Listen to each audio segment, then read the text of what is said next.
Culverson Creek Cave Tragedy. On the cold afternoon of November 28, 1985, 7 cavers entered Colson Creek Cave in Greenbrier County, West Virginia.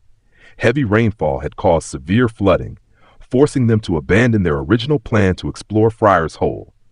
Colson, though unfamiliar, seemed like a safer option. The cave featured a 5 to 8 foot wide canyon with a shallow, fast-flowing stream over loose rock slabs. Just 50 feet in, they encountered a massive 5-foot-tall boulder partially blocking the passage. They had 2 choices: climb over it or squeeze through a narrow gap where the stream rushed by. 3 cavers passed safely. Eric Casey, a 26-year-old experienced caver, led the next group. He chose the left-hand route, stepping carefully through the stream. Just as he reached the center of the boulder, disaster struck. The massive rock shifted. The cavers tried to stop it, but their efforts were futile.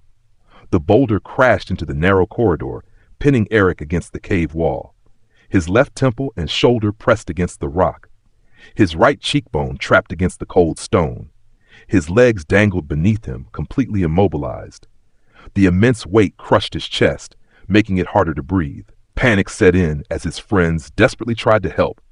One rushed out for help, while the others attempted to move the boulder.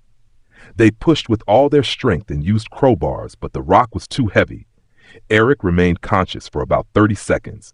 Each breath became shallower, till his body went still. A small trickle of blood ran from his left nostril, and his pulse faded. One caver tried to prop him up, but the pressure was relentless. The only sounds left were the distant rush of water and the frantic beating of their hearts. At 4:20 p.m., nearly an hour later, rescuers arrived with a hydraulic jack. Time was running out. With combined efforts, they managed to shift the boulder just enough to free Eric's lifeless body. His friends dragged him to a dry spot and immediately started CPR. Hands trembling. Minutes felt like a race against fate. Every chest compression, every desperate breath carried hope. But Eric wasn't responding. His skin turned pale, and though his body was still warm, life was slipping away. Paramedics arrived and took over, working tirelessly for over an hour. At 5:25 p.m., Eric was carried out on a stretcher and rushed to the hospital. Doctors administered IVs and cardiac drugs in a final attempt to save him. Despite all efforts, it was too late. Eric Casey was pronounced dead. His life stolen by a tragic accident none of his friends could have foreseen. The cave that had seemed like a safer choice had become his tomb. Alco Pit Tragedy. On September 5, 2013, Brett Smith and his friends set out for a hunting trip in the remote backwoods of New Mexico. The landscape was desolate, vast stretches of dusty rock and occasional patches of forest. They had only basic supplies and a nylon rope for emergencies. Neither was prepared for caving. Then they spotted it, a jagged pit, nearly camouflaged by the rugged terrain. Brett leaned over the edge.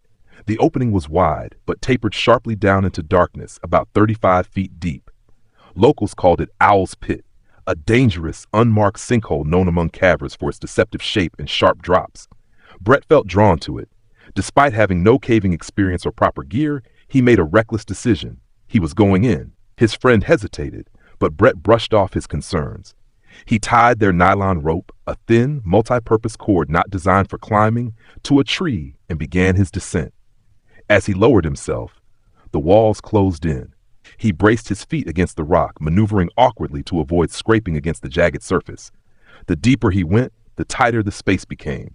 His arms burned with strain as he clung to the rope, feeling gravity's pull with every inch.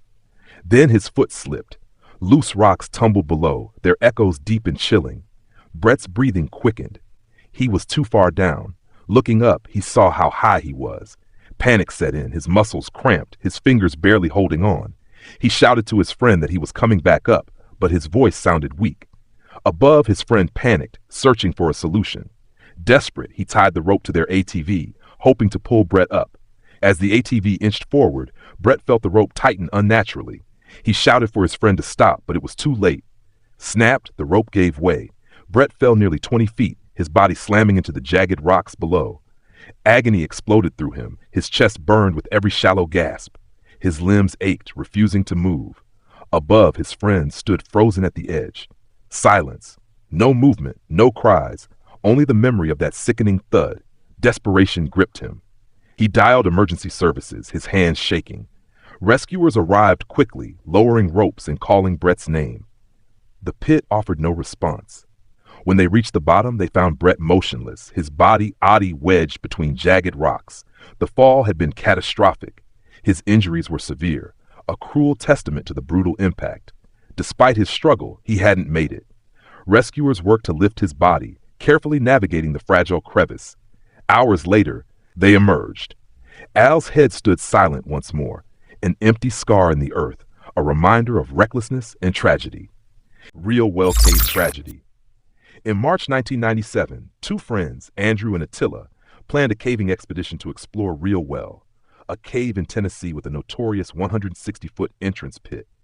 Andrew, who was 32, had more experience, having been on numerous caving trips. Attila, 26, was relatively new to the sport, having only visited 5 caves before, but his enthusiasm was undeniable. As the day of their adventure arrived, the weather was overcast with light rain, and they approached the cave entrance. The sound of the waterfall cascading into the pit was louder than expected. Though they had wetsuits in the car, neither thought they'd need them in the cold weather, a decision they would regret later. Despite the intensity of the waterfall, they proceeded, underestimating how cold it would feel and how quickly it would sap their strength. The ropes were rigged in the waterfall's path, and Attila forgot to bring his helmet, a detail he didn't think about in his excitement.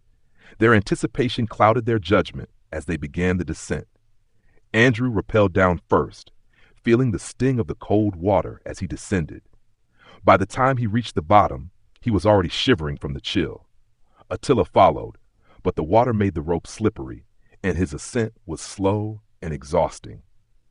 30 minutes into their exploration, Attila began feeling the effects of the cold, his body shaking uncontrollably. He told Andrew he could not stay any longer and needed to leave. Andrew, too cold to argue, agreed and began preparing the ropes. Attila hurriedly rigged his climbing system, using a commercial seat harness, a hand-tied chest harness, and a Petzl ascender. The cow's tail was too long, and the shunt, which was meant to act as a backup safety device, only caused more trouble. Attila also connected 6 non-locking carabiners to his harness, an unsafe improvisation that would soon lead to complications. Andrew noticed the rushed setup but said nothing as Attila began climbing. The freezing water made Attila's hands numb, and he struggled with the shunt, which kept slipping and failing to grip the rope. When he was halfway up, the chain of carabiners connecting his ascender to his harness came undone, leaving him dangling by the cow's tail. Attila could not reach the ascender to adjust it. He tried to call to Andrew, but his words were muffled by the roar of the waterfall. When he shouted that he could not continue, Andrew realized the danger and climbed up toward him. Determined to rescue his friend, when Andrew reached Attila, he found him hanging limp, his body almost paralyzed by the cold. Hypothermia had set in, and Andrew knew that only a pick-off maneuver in which he would attach Attila to his own harness and descend together could save him. Despite his training, Andrew's fingers were numb, and the freezing conditions made it nearly impossible to complete the maneuver. After several failed attempts, he realized the situation was too dire, and he tried another method, climbing out while tied to Attila. However, the added weight was too much, and after only 15 feet, Andrew's strength gave out. Now both were stuck, with Attila slipping into unconsciousness, and Andrew was too weak to continue. Desperate, Andrew managed to swing over to a ledge and unclip from the rope. Exhausted, he collapsed, his body shivering from the cold, and passed out. When he woke up hours later, his body was stiff and disoriented. He saw that Attila was still hanging motionless in the waterfall. It was clear that his friend was gone. Realizing that he could do nothing more, Andrew cut the tether that connected them. With great sorrow, he climbed out of the cave alone. Once outside, he collapsed and called for help. Rescue teams arrived and found Attila's body still suspended in the waterfall. A doctor on the scene confirmed what Andrew already knew. Attila had succumbed to hypothermia hours earlier. In the aftermath, Andrew reflected on the mistakes they had made, the unsecure carabiners, the rushed decisions, and the oversight of critical safety measures. What began as an exciting adventure had turned into a tragic loss.